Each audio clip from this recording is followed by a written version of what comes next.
Low state Jedi's. Welcome back. Welcome back. I'm back with another video. I hope you're all doing incredible, doing well. Today was a hectic day, man. Client after client after client. It was like brrr, like a domino effect of just like, okay, ending it here. Okay, starting another one, right? And I realized that though I was out of my element in the beginning, I didn't even have time to, record a video today, which is why I'm, coming through from this space right now. It's this understanding, man, that I don't think I could have pulled that off if I wasn't in my spiritual form, right? Because my body is struggling. Maybe I'm having a runny nose or I had a headache at the time or something like that. And I was like, I have all these clients and I don't know if I'm, but then something happened. I started to speak. I started to express myself as consciousness itself. And I started to notice something very powerful, that when I was doing that, there was some energy rising within me, right? This hidden secret energy that I wasn't tapping into, but it was hidden there, waiting for me to tap into that storage system. I realized this when I was holding a plank and my trainer was telling me, keep holding, keep holding. I thought I was done in like 20 seconds, but he said, no, keep going, keep holding it. And it's my mind that seemed to want to quit before my body did. My body was shaking because my mind was shaking. You see what I mean? And your mind and body work together, okay? They've got to become best homies. You can't have your mind doing something and then your body misaligned towards that and doing something completely out of alignment with that. That's my true definition of hell. So when we tell ourselves to do something and we don't do it, okay? That is when we sink deeper. And you can go through hell by actually challenging yourself and pushing yourself and getting to the next level. That's you choosing it, creating it. But there's another one where you're just in hell by consequence, by you not being a person of integrity, by you not taking action on the things that you say you're going to take action on, you see? Falling back into old patterns and so forth. So when you can know that your consciousness is God and that it's not this, amorphous thing in the sky telling me what's happening. No, it is my perception, my consciousness, right? That is the infinite, the absolute, the source, the divine. If you know that your consciousness is God, then you can imagine hell. Okay. And a lot of people, if you look around you, okay, they're living hell on earth. They're living lives where they feel stuck and out of flow. And this is what we're trying to change here at the Flow Zone Academy, here at Primal Sutra. We're trying to change that. We're getting you to understand that as I serve myself, I serve you. And as I serve you, I serve myself. You see, we teach best what we most need to learn. Why do I teach flow state? Because I was so goddamn out of it in my past. I was so out of the flow. Unbelievable. Okay. I was the example of the opposite of flow state, complete apathy in, that state. I was there. I know what that's like. And I know as soon as I come back to heart, breath, awareness, rejuvenation, confidence, or Godfidence, I know what I'm looking for. I don't need to keep searching, you see, because it's already here. It's already complete. You are a full circle. Okay. But what's happening is each character on this matrix gets to choose certain behavior traits, certain things. And thank goodness we have different people here to play different roles, right? What if everybody came in here like playing the same role, right? What if everyone came in here, they're all carpenters? Like, what would we do here in humanity? Okay, fix a bunch of stuff, okay, plaster a bunch of stuff on the walls. Like, we'd all do that, okay? Humanity, I mean, carpentry, okay? That's what you'd call them, okay? You call humanity carpentry, and that's just a bizarre world, right? So you got to get back to your internal knowing. I mean, isn't that what Siddhartha did? Right? Isn't that what the Buddha did? Mara came around in the form of these demons or these dancing, provocative women, coming around, and then he brought it back to what? His internal knowingness. He acknowledged it, and then he went back to his meditation. So that is that process. You see what I'm saying? That is what we're all doing. We're all Siddhartha. We're all Jesus. Okay, we're all going through this process of awakening. We are that. I'm not trying to make you like, oh yeah, I'm going to be like Brad Pitt when I'm older, you know? That's not the goal here. The goal here is to be ascended masters walking on the earth, right? Waking up, realizing and recognizing that wealth is a consciousness as well. When you know your consciousness is God, which is infinite, wealth is a part of that infinity, is it not? And so when the doer is doing, they're also being. Okay, this is flow. When I'm doing something, let's say I'm in the flow just going like this, you know, chilling with this little Funko Pop, right? A little sigil on it, okay?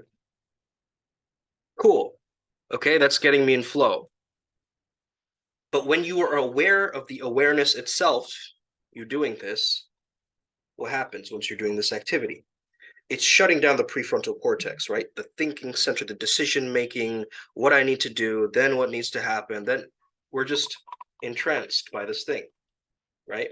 And so when you understand that something is tolerable, you'll keep going. Okay? I can tolerate it. I can tolerate whatever. And we ignore some of the basic things as we do that. As we start to ignore and tolerate and compensate and sacrifice more and more and more and more. I'm not saying that that isn't required, because sometimes it is. But if that's your norm, that's your default mode, something needs to change. You need to start stepping up and speaking out, right? You need to start going into that flow state essence, that little period of, you know, that urgency that you want to say something, but you can't. That's the time that you most have to say it. You get what I mean? That's the mission of every flow state jet on the planet, is to be able to lean in when the fear hits you and closes you up. Okay, makes the limit of the perception a lot more closed in. Okay, we were talking about convergent and divergent a while back. Now I want to speak about not focusing on the limited view of our consciousness. Right now, you're stressing out about something, you're in a crisis mode. It's because you're focusing on only this. You're not seeing the bigger picture. You're not seeing everything else outside of that, right? You're not getting the support. You're just kind of in it. And it seems very stressful. It seems like, oh, I can't figure this out. But if you actually slow it down and pay attention to your breath and get back to your awareness, something magical will shift and something will happen in that time. You want to create such a skill set of mindfulness that you're not on autopilot, but you are the pilot flying this plane. You get what I mean?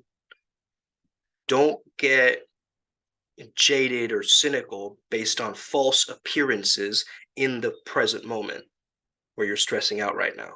This will change. This is temporal, this existence, remember. This little thing that you're in crisis mode about right now is not going to last centuries from now. Okay? So you need to, first of all, acknowledge the bigger picture. What is my vision? What am I looking towards? Okay? And how can I make that more of an importance? Let's say something shocks you. Well, okay? It shocks you. Now, what do you do in the midst of that shock? How do you get yourself back?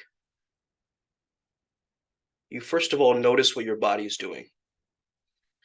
First of all, I notice when I'm shocked, my eyes go like this. Okay, I notice my dad doing this too. He's watching like a violent movie. He goes like that, right? My eyes go like wide when I'm shocked. So what do I do when I see this, when I'm experiencing that? I just make my eyes a little bit droopier. Just from that to that, this is signaling to my body I'm a lot more calmer. What do I do next? I lower my shoulders. I'm not like trying to be stiff about it and like creating more tension in my shoulders and trying to hold up this responsibility and carry this burden on my back and trudge all the way through. Okay? I'm just squeezing at the top of my shoulders and then letting it down. Just letting your shoulders down. Letting yourself really embrace that feeling of letting your body take care of itself, because your body has the answers. Okay? And Dr. Bessel said, the body keeps the score. Okay. So guess what? What score are you keeping with yourself? Don't make it so that every time a crisis moment hits, only then you do your gratitude practice. Only then you start journaling and you start opening up a box of crystals and you know you start layering things on top of each other and and start doing breath work and chanting and you know bioenergetics and dancing around in drum circles. Only when crisis hits. Why? Why is it only in when there are dark times that we celebrate and try to change our state around? You see, we also celebrate when they're good times, right? But it's also important to celebrate during the bad times. This is what we need to also understand. But it isn't giving someone a false message of celebrating just when they lost either, and the participation trophy culture. This is what you got to understand. It's not that kind of celebration. But when you're in a very, very low state and you've hit crisis, you hit rock bottom, the only place to go is up. And all you need to do is just decide, which means to eliminate all other options that don't seem feasible, that don't seem reliable or possible at that time.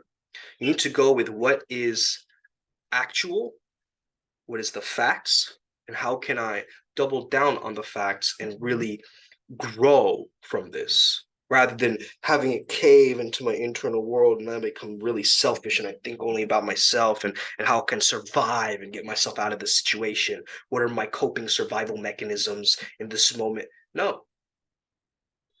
Okay. I don't need any tools or techniques.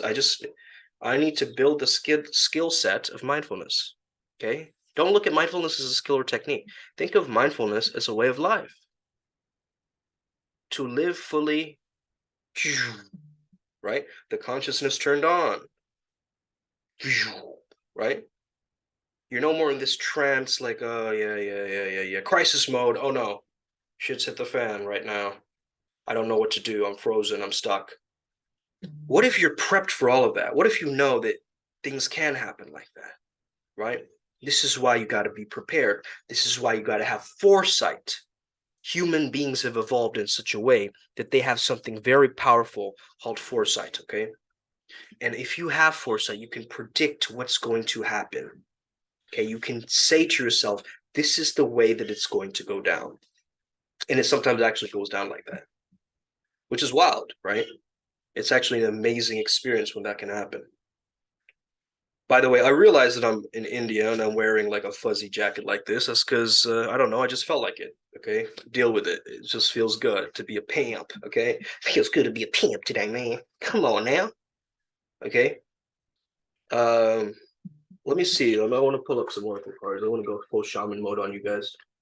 Okay. Let me pull some stuff up here. See how it relates to crisis mode.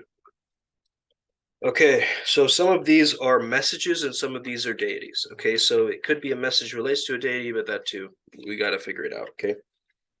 Number one. Oh, of course. Okay. Of course it would be Mercury or Hermes. Okay. Just of course. And I was tapping into mercurial energy just a little while ago. And now we have Hermes. Okay. Open communication, get a weight off of your chest and speak up with love and be heard. I think that is the answer, actually, towards crisis, is having an open communication. Thank you, Hermes. Thank you, Mercury. Thank you, Thoth. Okay? That's an excellent reminder of having more of a clear communication at the times when you're stressed. Okay? The building is burning down. You're running out the first one to go without even paying attention to fire exits or what you've been warned, or there's a safety measure, there's a protocol to things, right? But you in that moment, when you're in survival state, you feel like I'm only looking out for myself. I need to save, my most important items. I need to go with that is really important and key to note. Okay. That where are you finding things tolerable and where are you finding things very triggering or like your whole nervous system is turned on in those moments, right? Okay, let's see for what is the message for this. So let's see if we have a message here around this. Okay, let's see. Oh, here we go. Journey within, okay? Here, if you're really looking at handling crisis, you need to figure it out internally. Crisis doesn't often get solved on the external world. It gets solved on the inside. There's an internal battle happening, and you got to pick your battles wisely. You can't just jump in and have every battle. Okay? You got to pick your battles very wisely. At the right time, right opponent, right strategy, right amount of participation level. Okay? That creates flow state, by the way. If you're both participating in equal amount, you're going to generate a group flow. Okay? But if only one person is giving it their all and one person isn't, there's no flow state that can be amplified like that. Okay? I just had dinner, so I'm just like digesting. So, in a very stressed out state, you often don't know what to do. You're always looking for what to do, but it's more so who do I need to be, not what I need to do. Who do I need to be right now to handle this situation? And you need to be a hero in that moment. You need to figure out how to solve this situation. Okay. Now, oftentimes, you might not be a problem solver in a sense, right? But in that moment of crises, your reptilian brain and your instinct will actually figure out a way for you to survive and make it happen the way that you want it to happen. Okay? You will actually figure out some kind of a mechanism that will make it work for you in that moment. So you got to trust that natural instinct, okay? That ultra instinct, that, okay? That ability for you to tap into that has to come by you actually allowing and letting go and also journeying within you, not concluding something and being like, this is it, we're all fucked, right? But actually creating more of a storyline, right? Not ending the narrative here where your character is suffering, but continuing through the suffering. The character evolves and gets stronger through the suffering. And then they have something on the other side, some chalice of gold, some flow state wisdom that they can pull from, some elixir of life that they can give back to humanity. And when you take the fall for your team, when you own up to your mistakes, when you take that chance to remain in your sovereignty, as Agamemnon has taught us, one of the people I channel. And by the way, if you're not attending any of these free Sunday channeling sessions, or you're not going to the free Wednesday shows, or you're not tuning into any of my Telegram groups, or you're not commenting anything, like start getting on the process. Okay, there's a whole protocol and process for all of you guys. Okay, to go through this. So someone who sends you an immediate question of like, hey bro, something bad happened, my blah blah blah, how can you help me? I'll tell you the same answer that I said before. You got to join the path working. Okay, you got to join the path working, join the path working, join the path working. Yes, I will answer questions. Yes, they're open and free. Yes, I'm showing up every day, but this thing has a process. Okay, and it has a value too, right? This wisdom, this information has a particular value to it. What if this video that you're watching right now, I put a big value to it, $2,000 for this video right here, okay? Now, for some of you, that's a big investment for a video like this, okay? You mean I spent all that money for this dude in a ponytail and tell me how to live? Okay, some of you are like reacting really heavily for that. But let me calm it down and just say, what if you actually did, right? Because you've bought expensive courses in the past, you've paid that amount of money, and what have you really gotten back? None. But actually, you've gotten a lot back. Why? Because you put down leverage, you put down money. See? So if you, in a crisis moment, can use leverage to get something handled, or to delegate something, or to make it easier for yourself, by all means, go for it. Okay? Don't try to manipulate the situation or deceive anybody, but you just find a way to get the needs met in that moment, in that time. Okay? Yes, it's bad. Okay, you ran out of this. Okay, this isn't working the way you wanted to. Okay, like someone told on you and now you're in trouble. Okay, let's acknowledge what has happened. Let's not run from it. But also, you got to pick up your feet a little bit too, right? You got to get going and moving towards some solution process. So let's say you're struggling with something like health, right? You know that that's a cause of your memories. Your memories are actually strengthening the fact that this belief is like this. But when you are in pure awareness, it doesn't matter. All the insecurities, they dissolve in that time. When you are aware of your awareness, all the insecurities will dissolve. Okay? If you have a voice in your head telling you can't paint, by all means start painting and that voice will disappear. Okay? I believe that was Van Gogh or Picasso. Okay? That quote keeps coming up, right? It's just the voice in the head. You got to get over this catastrophization. It's not as bad as it seems. It really isn't. Your whole mind is going to create the story that is, oh, the whole world is crumbling down, okay? It's cloudy with a chance of meatballs. Everything is just going to go, a burger's going to fall on my head, okay? Listen, no, it's not, okay? Your mind is convincing you of that, and you're exaggerating to that decimal point, but it's not really that bad. It's not as bad as it seems. And I'm not downplaying whatever you're going through. Maybe it's a major trauma. Maybe somebody died. Okay, maybe your car crashed. Whatever crisis you're in right now. If you are taking it very grave and seriously, your mind is going to latch onto it like a very impending, important event. Okay, that's looming over time, and it's going to drag you down with its heaviness if you let it. But if you can, in the midst of you being dragged down like an anchor, if you pull that anchor up slowly from that downward spiral, you can find a lot of momentum to actually start spinning upwards. So before you hit that rock bottom, you can actually generate like a chi prana, like a helicopter, right? That propels really fast, can excel up. So you actually need to get faster with your movements, okay? Because what are you saying to yourself when you're sad? When you're depressed, you have lethargy, you have no energy to do anything, right? And you can't even lift an arm like it's to that level, right? But what if you started just dancing, moving around, right? Smiling, exaggerating, and doing that every day? What if you really did that every day, right?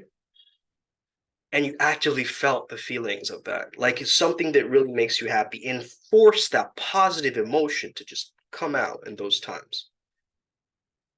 Your body's going to be shocked. It's not going to believe you at first.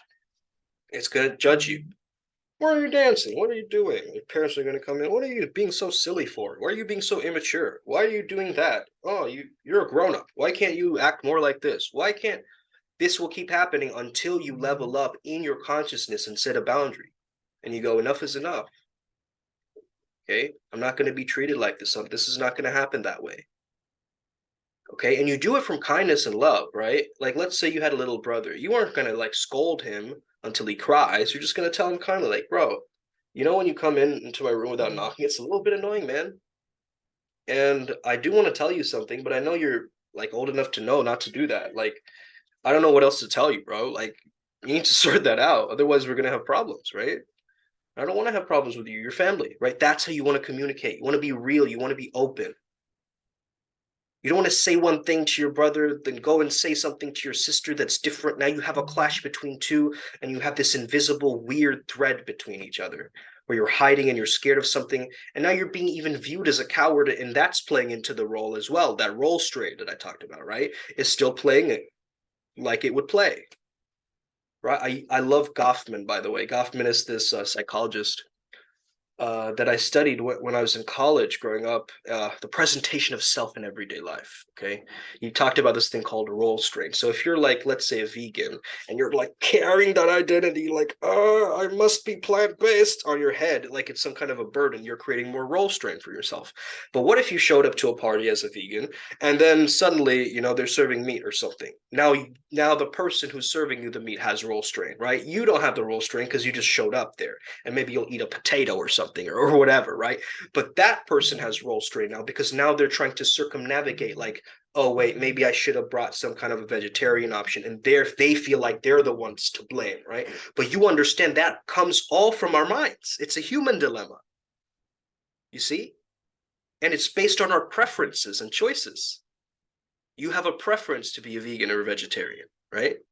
And so someone else's preferences is not connecting with your preference, and that is life, man. Not everybody's going to have a beautiful chemistry with you.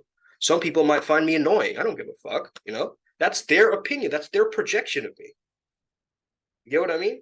Like, that I'm not going to curtail and make myself seem smaller and like shrink just because someone left me a mean comment or some kind of like, comment without relevance, right? I see this woman commenting on my post the other day. She's like, pathetic. Okay.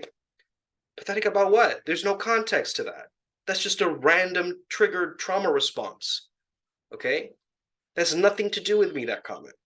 Because I know I'm not pathetic. Why am I going to respond to that even? It's like a blip of a radar or a color that's new. Oh, cool. It's red. Thank you. Right? If someone came up to me and they were like, "You're wearing a furry jacket," right? I wouldn't be triggered by that. I'd be like, yeah, you're right. Cool, man, right? But now someone says something semi-true, then you get triggered. Okay,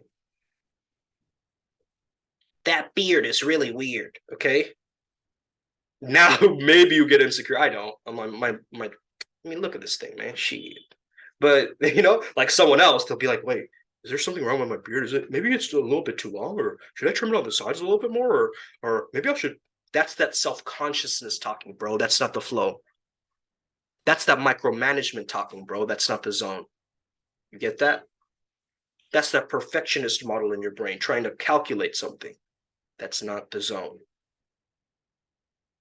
The zone is you letting go of all of that, all the pretense, all the noise, all the nonsense, and you just pow, right in the kessa. Okay, back in the day, it's that. I used to start my videos like this, right? On my old channel, Sumeleve. Pow, it's Sumeleve. What's that? I just realized how silly that was, but it's funny, man. Like, yeah. So that's how you handle a crisis situation. Is you gotta hang around leveled out, level-headed people, bro. You can't hang around stressed out individuals when shit hits the fan. Okay, you go to your most stressed out employee, right? When you're freaking out yourself, they're gonna make you more stressed out. They're gonna make you back out in a corner and suck your own thumb. Okay, whereas someone else who's very level-headed, logical, objective, sees everything, they're like, bro, that's nothing to worry about. You'll be fine tomorrow. Just sleep it off, right? Or something like that, right? They just tell you directly. So you need to hang around people like that, and you need to become that person too by not getting so oversensitive. Okay, a lot of the foods that we eat make us sensitive too. Okay, a lot of the behaviors that we do make us very stimulated and sensitive. Okay, so that's what I would get you to do. And if there is a crisis moment, just slow it down and take a breather, take a pause. You don't need to react right away. Okay, if something bad is happening, but don't freeze either, right? Just put one foot in front of the next and know what is the next step here, what is the next best thing to do here, and start taking action despite your brain frantically telling you to do this and do that, and oh, maybe my uncle will do this and I will come in with that explanation. None of that. That's all noise to you. Just ask yourself, what is the next best thing? What do I choose to do in this moment? And then just start to stack, create the momentum back. Okay, as you're going down in your state of consciousness. As you're going lower and lower and lower, you know how to pick yourself back up. You know when to. You don't need a Rocky movie to tell you that. You know what I mean? You don't need to go, oh, it's about getting hit and then moving forward from that. Okay? It's how many times you get hit and keep getting up. Okay, you don't need a movie to tell you that, bro. That's true. Yes, it's true. You got to dust yourself off. You got to realize, like, look, okay, fine, let's go again. I'm a little bit rusty, but let's go again. This is me while I'm doing MMA, right? Like every time. I'm like, goodness gracious, I'm rusty. I'm so out of it, but I'm going to keep going. I'm going to keep practicing, and I'll do the same move, like wrong, until I finally get it. Same punch, completely wrong form, until I get it. Same thing in a crisis moment. Why? Because MMA is crisis, bro. That's straight up crisis. That's chaos. And you have to find opportunity within the chaos. That's what we do. Okay? Not just as men or creators, right? The masculine energy is making sense out of the nonsensical. And if you can find a way to do that and emanate that glory outside so you can help somebody today with this, with being more calm, being more level-headed. If you want to be that dude in your group of friends who's super chill and laid back, right? Like can handle any situation that comes for them, right? Something shocking or surprising happens, they're like, Whatever, been there, done that. Yeah, I did that eons ago in another lifetime somewhere. Let's go. That's the confidence, right? And don't just say let's go if you can't handle it either, right? Don't be like, all right, let's go to like a dangerous situation where you die. Okay, bro. You want to be logical about this. At the same time, you want to do a little bit of successful risk taking. Okay, it's not one or the other. That's the thing. You're living in this weird dualistic model that I only have to do this or I have to do that. And there's no in between. There's no spectrum or flow, right? There's no buildup of the anticipation. There's no energy maintenance. That's what I was talking about yesterday. Or actually, I wanted to talk about that today. Strange how I started talking about crises anyway. But for energy maintenance, man, you're going to dip in your energy and crash throughout the day. If you don't move at the right times, if you're getting up late every single day, if you have learned responses, this is going to stack, stack, stack, stack, stack. But what if you could actually activate that part of you that is still hidden and put it out there irregardless? That's what that strength is about. That's handling moments of crises. Okay? Okay? You don't see it and you cry like you cry see. It's a crisis. Okay? I don't want to see my sister cry.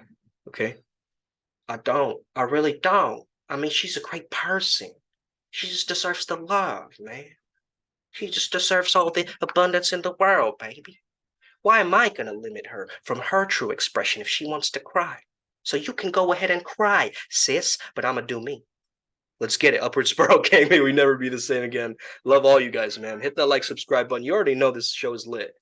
Multidimensional March, day 18, baby. 8 stands for 8 hertz per second. Remember, flow state frequency. We got this. Boom.